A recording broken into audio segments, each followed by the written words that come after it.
Transformers. Here are your priming questions. Let's start with the definition. Transformers change the voltage by using alternating current to create a magnetic flux, which is just a fancy way of saying a change in the magnetic field in the core, which induces a current/voltage in the secondary winding. So here is the best example that I could find. So we have our primary winding where the energy is coming in, and you'll notice that it winds around the core. And this must be with alternating current so that there is a change in the magnetic field, and I'll show you that using the virtual lab. And when we have a change in the magnetic field inside this core, the change in the field induces a voltage and current in the secondary winding.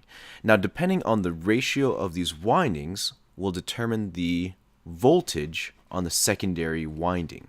Okay, but that is all that a transformer does. So let me quickly show you a little bit of the virtual lab. So this is what you saw in a virtual lab, and right now I have it set to DC. And you'll notice that the light bulb doesn't turn on. Now the only time that the light bulb turns on is when I move my DC source around, which means if you pay attention to these compasses, the field is changing, so there's a flux in the field. And so only when there is a large change in the field, a large flux or magnetic flux, am I able to induce a current in the secondary winding. Now when I change this over to alternating current, you can see that it begins to light up. And if you look at the compasses here, these are only changing little bit by little bit. The strength is not that strong. It's only when you bring this in close by and you change the amplitude and the frequency over here, they're able to see a big change in the magnetic field. If you look at the compasses, they are actually flipping, and let me change the frequency so you can see that a little bit faster, or a little bit slower so you can see it better. You'll notice that the compasses are actually changing direction. That change creates a flux in the magnetic field, which induces a current or voltage, or both, in the secondary winding, and this is how transformers work. It produces a different voltage in the secondary winding, which is very useful for us because our devices are designed to really only work at a specific voltage or within a voltage range.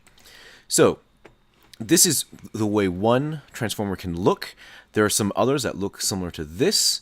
If you have an electronic device or a charger, you might have one of these smaller transformers, or if you have a laptop, it is in the brick-looking object that the plug is connected to.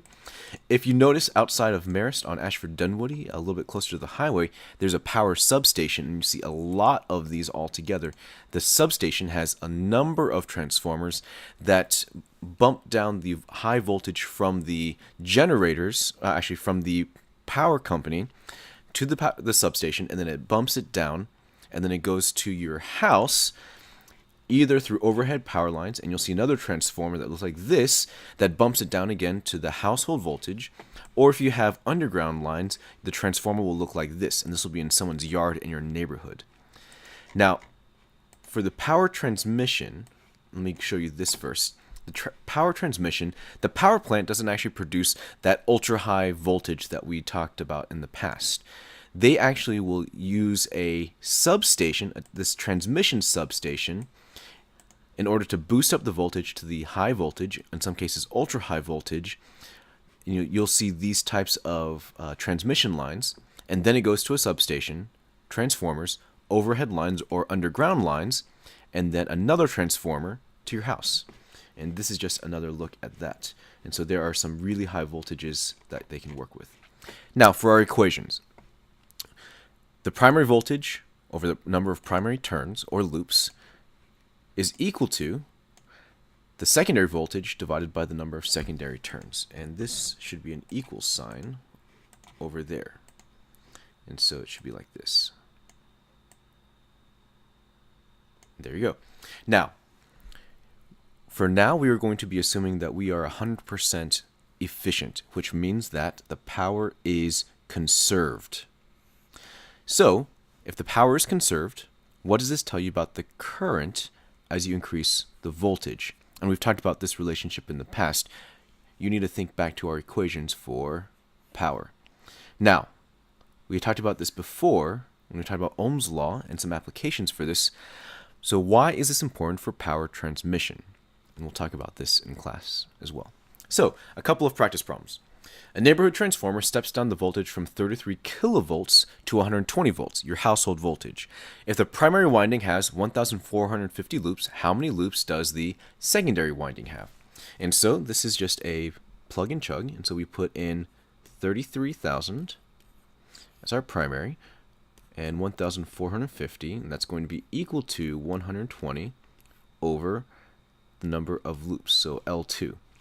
When you work this out, you should get it as 5.3 loops. For the next problem, if the primary coil can deliver a maximum current of 0.20 amps, what is the maximum current through the secondary winding? So remember, power is conserved, so power going in is going to be equal to the power going out.